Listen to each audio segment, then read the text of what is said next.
या वर्षातले पहिले आंबे हा.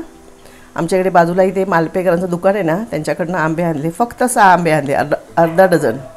आणि त्यांच्याकडे 300 छोटे आंबे आहेत ना, हे 350 रुपये डझन आहेत. तर मी फक्त 6 आंबे आणले.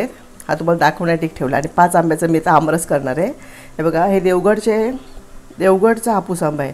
एकदम पातळ साल वगैरे आहे, पण हे पूर्ण तयार झालेलं नाहीत हा. हे लोक आधी काढतात ना, तसं केलेलं आहे. ते बघा, आपला आपण कापून घ्यायचा आणि चमच्याने करायचं. ह्याची साल अशी, हे गर आहे तो आंब्याचा काढून घ्यायचा. आणि एकदम सोपी. कधी आम्ही तर ह्याच्या पुऱ्या करणार नाही आहे, पाहुणे आले तर पुऱ्या करायच्या, समजलं ना, किंवा सगळीजण एकत्र जमतील तेव्हा. तर या भागात चपातीबरोबर खायला मी आमरस करते. तर बघा, हा सगळा आंबा मी त्याचा गर असा 5 आंबे त्याचा मी हा गर काढून घेतला आहे बघा हा.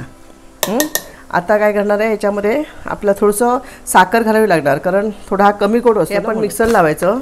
आता मी एका आंब्याला 1 चमचा असं धरून मी साखर घालणार आहे. बघा, तुम्हाला नको असेल गोड समजा काय तर नाही घातला तरी पण चालेल, पण साखर घातली की त्याची चांगली चव येते. आणि थोडीशी वेलची घालणार आहे. आणि मिक्सर लावून 2 मिनटात त्याचा आपण काय करणार आहोत, रस तयार करणार होता आंब्याचा. तर हे बघा, हे झालेलं आहे. आता मी मिक्सर लावून घेते. बघा किती पटकन झालं ते बघा. आणि हा अगदी जे आपण घरगुती करतो असं, याच्यामध्ये पाणी पिणी आपण काहीच घालणार नाही आहोत. समजा इतका घट्ट आपण बाहेर घेतो तर थोडासा आपला पातळ वाटतो की, आणि याचा एकदम इतका सुंदर सुवास येतो आहे ना, की हे हापूस आंबे आहेत बघा. हे झालं, चांगला असा फेटून घेतला की आपला हा आमरस तयार झाला. किती घट्ट आहे तो बघा. तुम्हाला जरा वाटत असेल तर तुम्ही पाणी घालू शकता, पण पाणी घातलं की त्याची चव पाण्यासारखीच होते. दूध पण घालतात.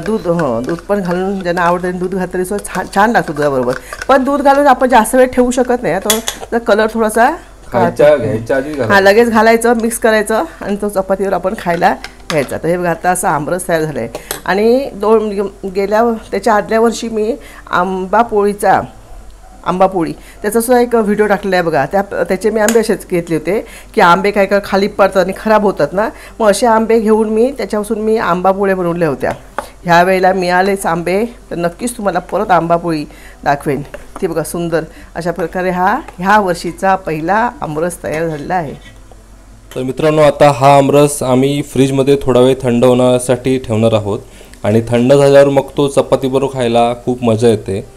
तर प्रत्येक कोकणी माणसाचाच तसाच महाराष्ट्रातली प्रत्येक माणसाच्या आवडीचा असा आमरस हा तयार झालेला आहे. तर हा व्हिडिओ तुम्हाला कसा वाटला हे आम्हाला कमेंट करून नक्की सांगा. व्हिडिओ आवडला तर व्हिडिओला नक्की लाईक करा. चॅनलला सबस्क्राईब करायला विसरू नका. धन्यवाद.